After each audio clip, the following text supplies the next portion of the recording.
अगर तो हमारे पास स्फेरिकल माइसिल्स हैं, ठीक है, तो वो जो थर्ड सब्सटेंस है वो उसके एंड्स पे इजीली एड्सॉर्ब हो जाता है एंड इट ग्रोज शार्पली, ठीक है।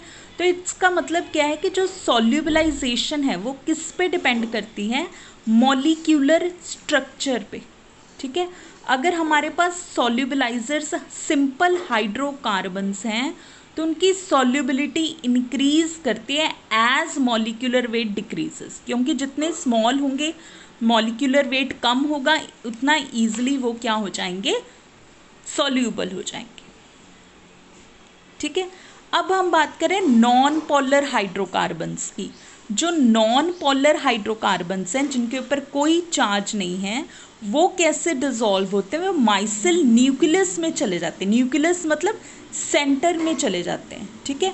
और जो पोलर ऑर्गेनिक सब्सटेंसेस होते हैं, ठीक है, वो बाहर सरफेस पे रहते हैं, उसके हाइड्रोकार्बन चेन माइसिल्स के अंदर चली जाती हैं और पोलर ग्रुप्स है जो वो एक्वस फेज की तरफ चली जाती है, ठीक है। और जो नॉन इनऑर्गेनिक सरफेक्टेंट्स होते हैं, लाइक एग्जाम्पल है हमारे पास पॉली हाइड्रोक्सी इथाइलिन ग्रुप्स, ठीक है, इनके मॉलिक्यूल्स माइसिल्स के बीच में नहीं जाते, सेंटर में नहीं जाते, ठीक है, लेकिन वो क्या हो जाते हैं, अरेंज्ड, बाहर वाली लेयर पे अरेंज्ड हो जाते हैं और आपस में माइसिल्स के साथ क्या बना लेते हैं, हाइड्रोजन बॉन्ड।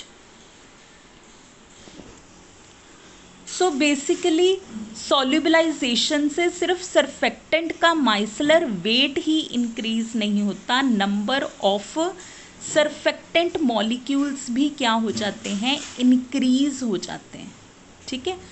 अगर हमारे पास प्लेट लाइक माइसिल्स हैं, ठीक है, उनमें जो ऑर्गेनिक सब्सटेंस हम ऐड करेंगे वो माइसिल के बीच चला जाएगा, पेनिट्रेट बिटवीन हाइड्रोकार्बन एंड्स, ठीक है। तो ये जो सारा स्ट्रक्चर है कि माइसिल के बीच में मॉलिक्यूल्स जाके कैसे अरेंज्ड होते हैं, हमें कैसे पता चलता है, बाय एक्सरे डाइफ्रैक्शन एनालिसिस, ठीक है, जो हमें सरफेक्टेंट मॉलिक्यूल्स के बीच में डिस्टेंस मेजर करके बताता है कि पहले कैसा डिस्टेंस था, ठीक है, माइसिल मॉलिक्यूल्स के बीच में और बाद में कैसा हुआ, ठीक है।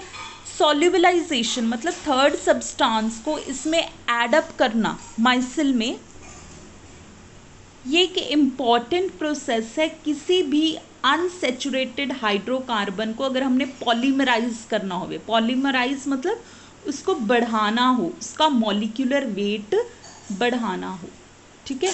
सो सॉल्युबलाइजेशन हैज़ इट्स ओन इम्पॉर्टेंस, लेकिन जो इनऑर्गेनिक सब्सटेंसेस हैं, ऑर्गेनिक हैं, नॉन ऑर्गेनिक हैं, ठीक है, इन सब का अपना अलग अलग वे है कि ये माइसिल में जाके कैसे अपने आप को एडजस्ट करेंगे, ठीक है।